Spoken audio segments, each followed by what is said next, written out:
गंजाम गजपति और कंधमाल जिलार समस्त block criteria college कर्मचारी मानक नहीं एक आंचलिक बैठक गंजाम जिला सभापति श्रीजुक्त राधामाधव प्रधान अध्यक्षतार गंजाम कला परिषद ब्रह्मपुर ठारे अनुष्ठित हो यही कार्यक्रम में गंजाम गजपति और कंधमाल जिलूर 200 रु अधिक अध्यापक और कर्मचारी अंशग्रहण करथिले। देश में अध्यापक श्री उमेश चंद्र पात्र धन्यवाद अर्पण करथिले। बैठक परिचालन में सर्वश्री दुर्गा प्रसन्न साहू, सत्यनारायण सेनापति, शिवानंद पाणिग्राही, ऋषिकेश मिश्र और दुर्योधन, डॉक्टर सुधांशु शेखर साहू, अभिराम साहू, दिवाकर बेहेरा, सीमांचल पट्टनायक, पूर्णचंद्र त्रिपाठी सहित अन्य माने सहयोग करथिले। मोर परिचय श्रीकांत बल्लभ सामंत 391 राज्य ब्लॉक क्राइटेरिया कॉलेज अध्यापक कर्मचारी संघर कार्यकारी सभापति। कार्यक्रम ये आपंकर स्पष्ट भाव 94 अनुदान नीति थिला कैटेगरी 3 की प्रत्यक्ष अनुदान दबा पाई।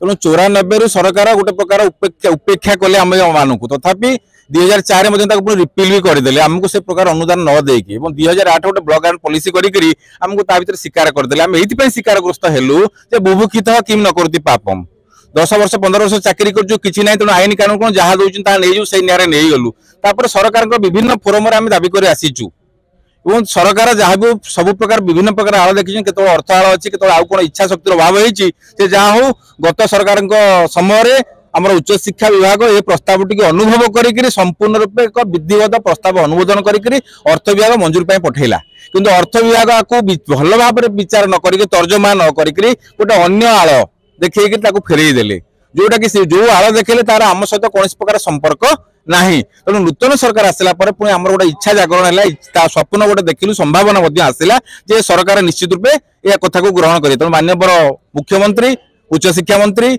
आईन मंत्री और आप स्वास्थ्य मंत्री आमर उपमुख्यमंत्री कनकवर्धन सिंहदेव को संपूर्ण रूप देखा करके दुख टी जनइलु एकमात्र दाबी 1994 अनुदान नीति अनुଯାयी राज्यर समस्त 391 ब्लॉक क्राइटेरिया कॉलेज जो कि 3 कैटेगरी 3 परिसरभुक्त समस्त को प्रत्यक्ष अनुदान दि जाऊ एवं जहाँ भी रिक्वायरमेंट अच्छी जहाँ उच्च शिक्षा बहुत कम देती किसी बड़ जिन देनी सरकार तेणु सरकार इच्छा शक्ति आसिले सहज हो पाखापाखि 5000 अध्यापक अध्यापिका कर्मचारी संगे संगे परिवार भविष्य निश्चित हो। तेणु आशा करुचे सरकार निश्चित रूपे ये कथा टी ग्रहण करके बजेट रे बोधे आम किसी अर्थ मंजूर व्यवस्था निश्चित रूपे करेंगे जो प्रस्ताव उच्च शिक्षा विभाग अर्थ विभाग को देइछि।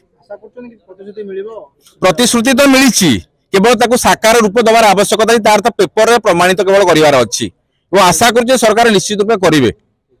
13 वर्ष धरी आमे संघर्ष करुचो जोड़ा आमर लेजिटिमेट क्लेम पाइबा पई सरकार नथी पत्र रे ताहा रही जाइछि। वर्तमान नुआ सरकार आसीबा परे पुणी उच्च शिक्षा विभाग ए संपर्क रे तर्जमा करी दुई थर प्रपोजल सरकार को पठेचंदी।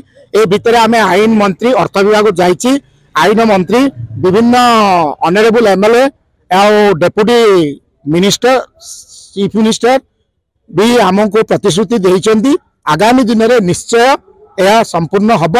तेणु मोर अनुरोध सरकार को मीडिया तरफ माध्यम सरकार सहानुभूति होई आमर लेजिटिमेट क्लेम को साकार करिवे एति ही कहू। ब्रह्मपुर नरसिंह डाकुआ को रिपोर्ट ईपीएन न्यूज।